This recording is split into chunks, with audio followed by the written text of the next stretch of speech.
Yo, oh, ayan pala. Bro, magandang araw bro. Kumusta naman kalagayan natin ngayon? Musta ng kalagayan natin? Musta ang lagay natin? Bitay pa rin? Lagay natin, bite pa rin. Ayan, So mga kaidol, parang magaling na yata to si bro Bugoy mga kaidol no kasi pumapatol na sa biruan.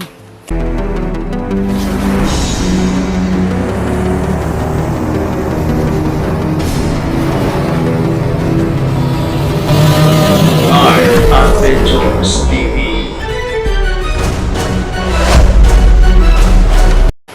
So what's up po mga kaidol no? Nagbabalik po Art Adventure TV po mga kaidol. Magandang araw po sa ating lahat po mga kaidol no? Ngayon po ay pupuntahan po natin si Kabugoy Ghost TV po mga kaidol no? Si Bugoy Ghost TV. Para i-update po natin ang kanyang kalagayan po. Kumusta at kumustahin na po na rin natin ang kanyang kalagayan mga kaidol. So yan po mga kaidol. Bago po tayo magpatuloy ay magpapasalamat po ako sa lahat ng ating mga subscribers sa Art Adventure TV po mga kaidol no. Maraming salamat po sa inyong lahat. Sana ay hindi kayo magsawa suportahan ako at panoorin ang lahat ng mga videos ko po mga kaidol no. So yan po. Shoutout din po tayo sa sa ating mga admin po. Shoutout po kay Ma'am Tess Benitez po no. Shoutout po sa inyong Ma'am Tess. Shoutout din po kay Ma'am Lia Kumoto. Shoutout po sa inyong Ma'am. Kay Ma'am Lilusel Bata, shoutout po sa inyong Ma'am Lilusel. Kay Ma'am Maribit Nambayan po, shoutout din po kay Ma'am Maribit Nambayan. Kay Ma'am Daphne Agriam, shoutout po sa inyong Ma'am Daphne. At sa lahat ng mga solid supporters po sa Art Adventure TV mga kaidol, shoutout po sa inyong lahat. At maraming salamat ulit po sa inyo po mga kaidol. So yan po. Tara po, sabayan niyo po kami sa pag-update ngayon kay Bro Bugoy Ghost TV po mga kaidol. Tara. So ayan po mga kaidol no. Andito na po tayo ngayon sa bahay po ni Bro Bugoy Ghost TV po mga kaidol. So ayan. Kami lang po dalawa ngayon ni ni parang Pinunong Gabriel po mga kaidol. Ayan po.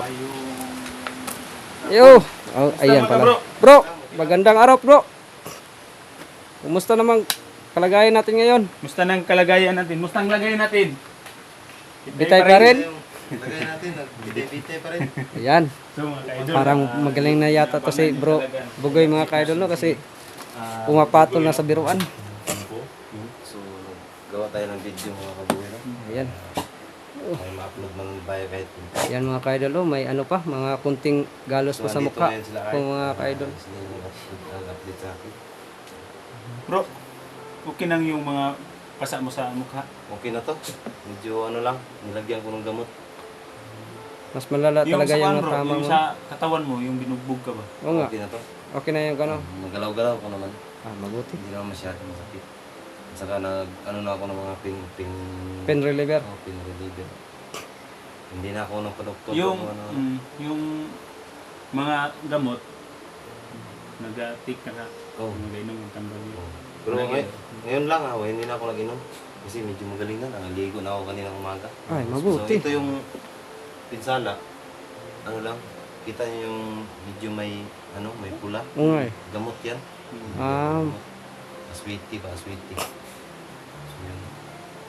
So, grabe. Sana hindi maging mag-uwat Bro, yan bro. no? may tanong ako sa iyo, bro. Nung tinangay ka na commander na, ano ba ang sitwasyon doon sa loob? May naalala ka ba doon? Nakikita mo? Marami ba? Marami talaga doon. Ang dami. Yung pinakasalbahe talaga yung yung isang grupo. Yung grupo niya, yung tinatawag nilang commander dyan. Pero yung si commander dyan, hindi ko pa talaga hindi ko pa nakita. Kung ano talagang buong pagkatao niya. Hmm. Kasi nakasar na rin si Commander Nanay noon kasi ang gusto ni Commander Nanay, bali ibigay na lang ako sa kanila. Kaya pinapapunta yung tauhan ni Commander dyan. Sa kang Commander Yun Nanay. talaga, si Commander Nanay, hindi talaga yun ang nagbugbog sa akin. Ang nagbugbog sa akin yung tauhan ni Commander dyan. Yung right hand ni Commander dyan. Yung nagbibiro sa radyo. Oh. Yung Ay, oo nga no. Yung Yung ganito kasi bro, yung pag-i-explore po namin, marami kami na sa lubong, marami kami na nasagupa yung paghahanap namin sa iyo. Ibang-ibang mga tao, marami din. Hindi ko na sa lahat ng mga ka-explore mo, yung mga ibang lugar na pinasok kami doon sa Bigli Mountain. Yun, may nakikita kami na may mga mataas na buho, may malakas na mga high power para yung mga baril na doon.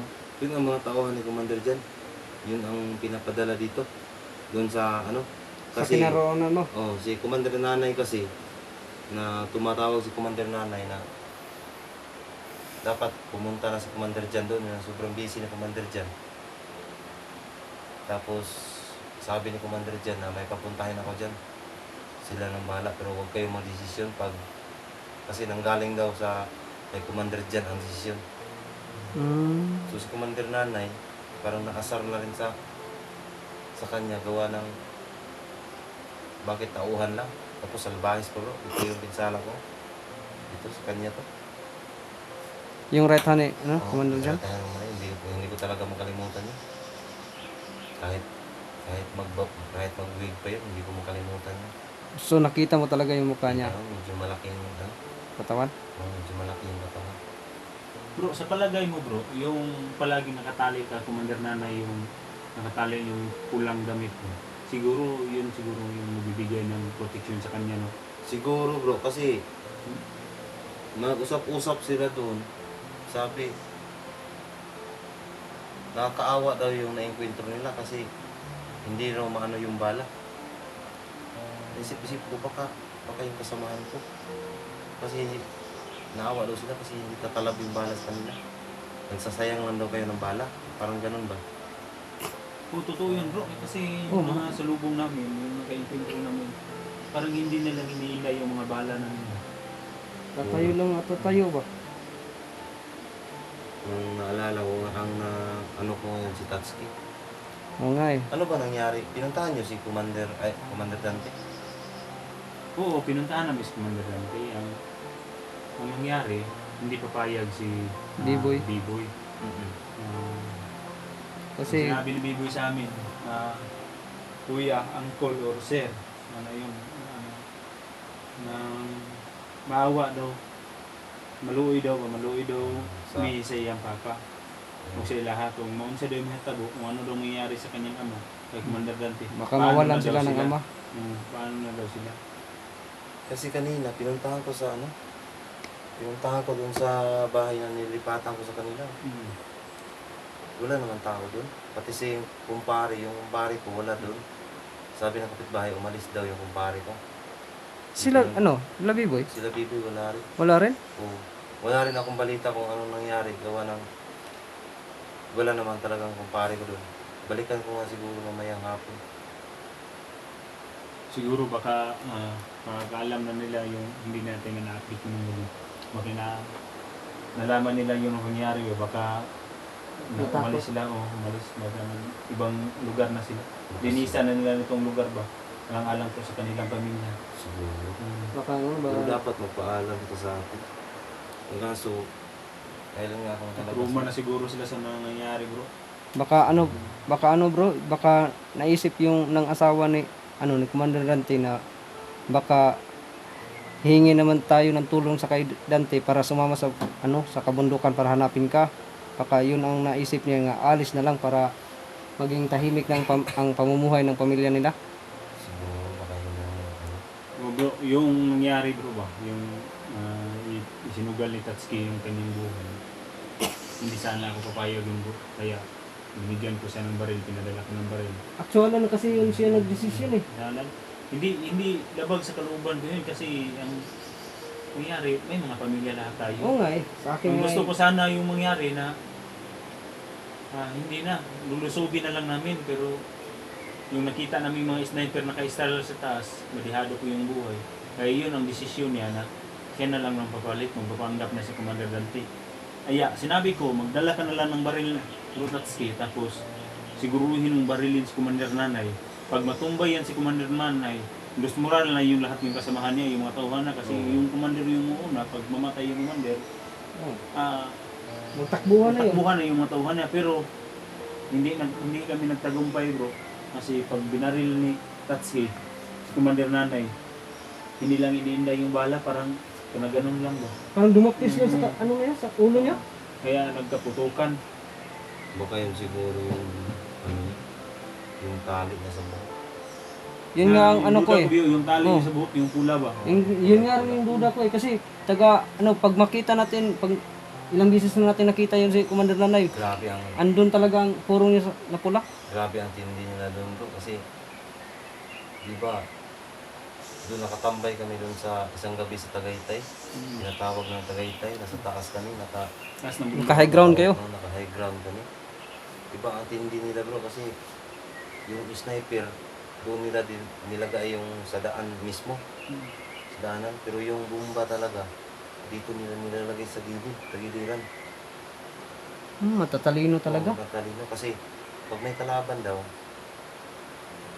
Pag kasi hindi matamaan ng doon sniper, talaga dadaan sa ano, doon talaga dadaan sa yung Tagaytay. mm, Kita na ng sniper. Eh, yung paggagapang yung mga kalaban nila, doon, masalamuha naman yung mga bomba na andito sa baba. Ganyan, dito sila. Tapos, ano, may sign sila doon, may oras sila doon sa sniper. Yung tawag nun, 12 o'clock at saka 3 o'clock. sa relevo yan? Ano? Palitan sila, pero halimbawa doon sa taas, mayroong sniper. Yung tinatawag nila na 12 o'clock, dito sa kabila namin sa likod. Mayroon din, tapos palitan.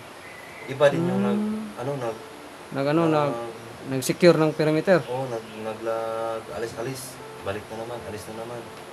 Iba din yun. So, Kaya nga, siguro, wala pag naabutan talaga. ako ni Commander dyan, siguro wala na, hindi ako makauwi. Kasi mas bangis pa nga yung tauhan niya, yung right hand niya. lalong-lalo na siguro yung si Commander dyan. Ano? Diba, anong gawin ako? Medyo, Iisip ko lang bro, ano nga kang kalagayan ni Tatsuki doon sa loob. yun nga Buti yung, na lang no, buti lang sana ko hindi si makita siya ni Commander dyan kasi kung makita si Commander dyan bro, ano ka nangyari kay Tatsuki, paano na yung pamilya mo? Oo nga. Totoo kaya yung bro na ano? Ano? Ako bro, nagtaka ako eh. Nagtaka ako bro na kasi nagtawanan sila eh tungkol kay Commander dyan. Bakit? Ano bang mga Sabi sinasabi nila, ng... hindi nila makilala yun si Commander dyan kasi palaging minsan nasa baba yun. Hindi nila makilala daw. Nagtaka ako, bakit hindi makilala na di ba ang sabi ni Commander Dante, ano yung kamay? Ngayon, tapos nagtawanan sila. Ano kaya ibig sabihin? Parang niluloko tayo no? Yung nakaganon baka ang nakita lang ni Commander Dante siguro, hindi yung totoong Commander dyan. Baka nagpapanggap lang, no? Baka nagpapanggap lang mo. Magtawanan sila. Ang naano ko lang si Tatsuki, wala na talaga akong ano doon. Pinilit ko na talagang tumayo para lang makalakad. Yun nga eh. Kasi Sana nga nakatakas nga yun si Bro Tatsuki. Ang ginawa ko lang bro, yung pinaalis ka, bumalik ako kasi sugod ako sa kanila. Wala na akong pakialam doon bro o anong mangyari sa akin. Ang inisip ko lang yung kapakanan ni Tatsuki. Linusog ko, binalikan ko, natatan ko yung mga kalaban pero wala talaga akong magawa kasi hindi sila tinatablan ng bala. Muntik na sana akong mahuli noon pero buti na lang nagamit ko yung tagulilong ko. Kung hindi ko yung nagamit bro, patay. Patay talaga ako. so yun.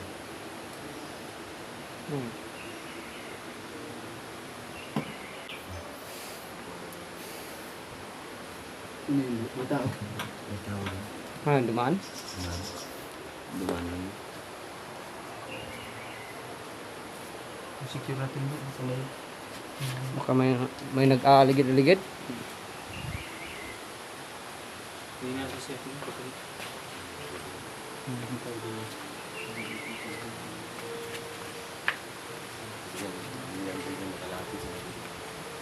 Kaya mga ka-idol, secure na tayo ng perimeter. Baka maambos tayo ng wala sa oras dito.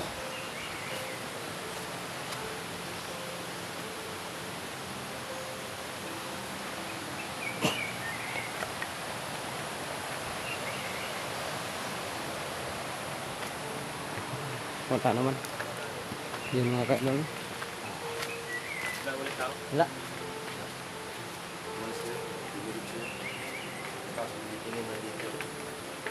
Kilala mo yan? Hindi ko kilala yun, pag ilan. Baka may nagmo-monitor sa atin na nito. Diba, ingat lang tayo. Hindi sila makalabas dito bro. Ang galaw sila dito.